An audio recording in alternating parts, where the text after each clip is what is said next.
Hello guys, welcome back again sa ating YouTube channel no, The Action Man. Una sa lahat, mega love shoutout po sa mga kakampeng at sa mga hindi man mga kakampeng.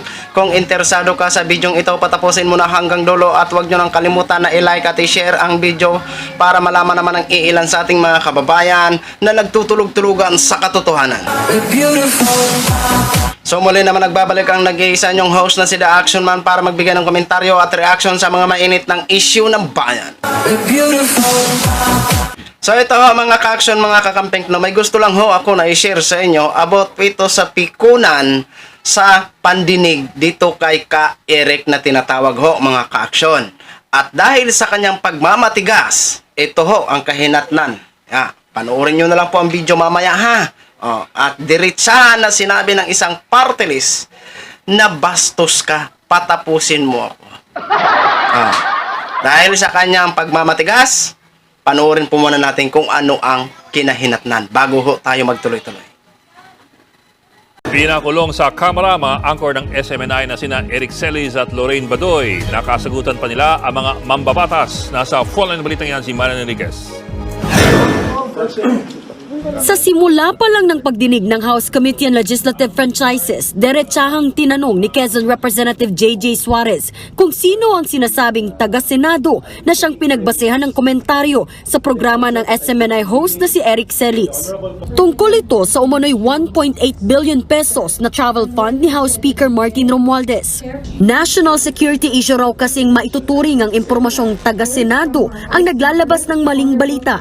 Pero si Celis hindi pinangalanan ng kanyang source at may hiniling pa sa Kamara. We were treading on very dangerous grounds as the resource person mentioned that his source emanated from the Senate. And I felt that it was important for us to determine who that source was. Mr. Celis, I would just like to reiterate my question. The source, please. May I manifest respectfully and humbly before this committee that all the statements, even after under oath, in the absence of competent legal advice and assistance previously, may be granted to be stricken off the record because I believe my constitutional rights were violated. Dito na napikon si Abang Lingkod Party List Representative Caraps Paduano at nagkasagutan sila ni Celis. No, your manifestation is out of order. I am requesting. Do not lecture us. No, I am not lecturing.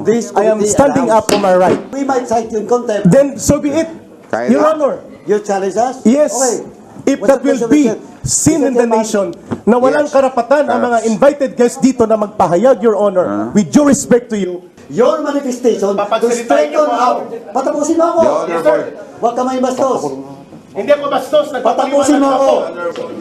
Pati ang iba pang kongresista hindi rin nagustuhan ang inasal ng SMNI Angkor. One of this rule is that before you can speak, you ask permission from the chairman. Kami nga, hindi kami nagsasalita na walang permission yung chairman. You better follow that rule. Otherwise, baka mapilitan akong gawin yung hindi ko dapat gawin. Pero di pa rin natinag si Celis. I will refuse to answer, Your Honors, not because I disrespect this committee, but I will invoke my right, guaranteed by the Constitution, because I believe this committee cannot be above the law, especially the Constitution. Can I just The Honorable be... J.J. Suarez. Yes. What right is that you are invoking, Mr. Celis? The Bill of Rights. The Bill of Rights guarantees me for the guarantee of due process, and even the SOTO law, and even the House rules. Kayo ba'y accredited journalist? Hindi nyo po pwede i-cite ang SOTO law. Inirekomenda naman ni Congressman Toby Chanco na magkaroon ng closed-door session pero ayaw pa rin ni Celis dahil sa pagmamatigas niya, ipinakontempt na siya. On a unanimous vote, Mr. the Chairman. Ka Eric is cited for Mr. Chairman, may I be recognized? I ask the Sergeant of Arms to please take the... Mr. Chair, Ka Eric.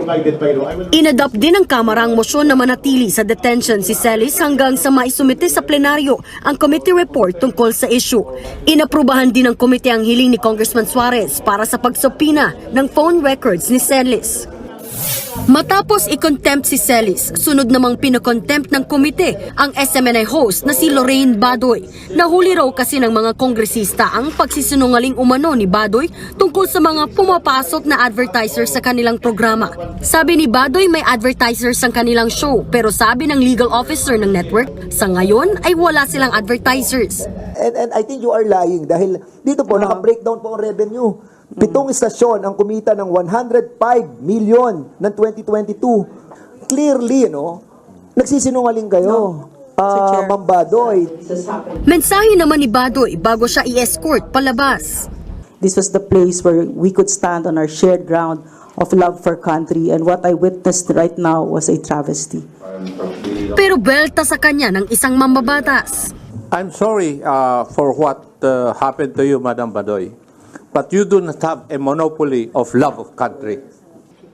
Samantala, inihain kahapon sa Kamara ang resolusyon na layong suspendihin ang operasyon ng kumpanya ng SMNI na pag-aari ng Suarezug Media Corporation.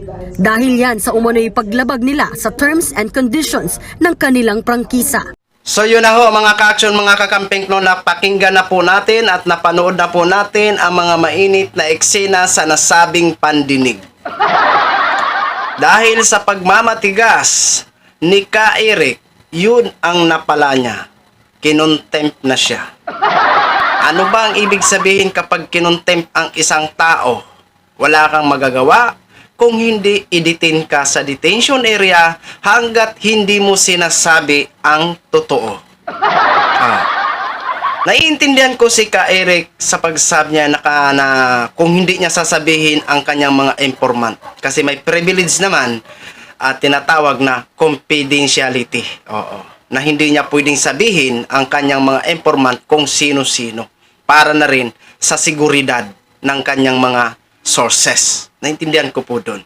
Kaso nga lang, nagmamatigas po siya, yun po ang napala niya. Di ba? At doon sa hindi pa niya time na magsalita, sumisingit na siya ng salita. So yun tuloy ang napala mo, Ka Eric. Dapat kasi marunong ka maghintay kung kailan ka ho tatanungin. Huwag po sanang humirit ng humirit. Ayan tuloy, sa sobra mong paghirit na paghirit at pagmamatigas ng ulo mo, di napilitan tuloy na i-contempt ka. Di ba?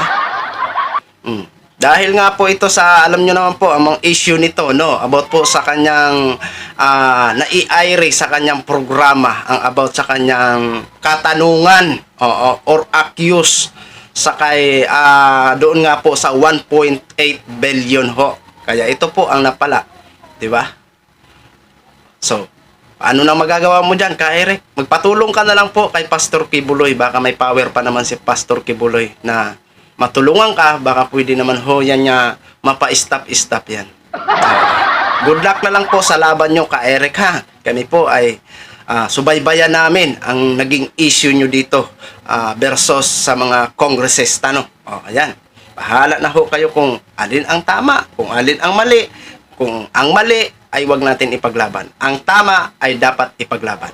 So yun lang ho mga ka-action, mga kakamping nogin. Share ko lang ho sa inyo. Maraming salamat po sa ating mga viewers Luzon, Visayas at Mindanao all over the world. Ako po ang inyong lingkod si The Action Man. Good evening everyone. Beautiful.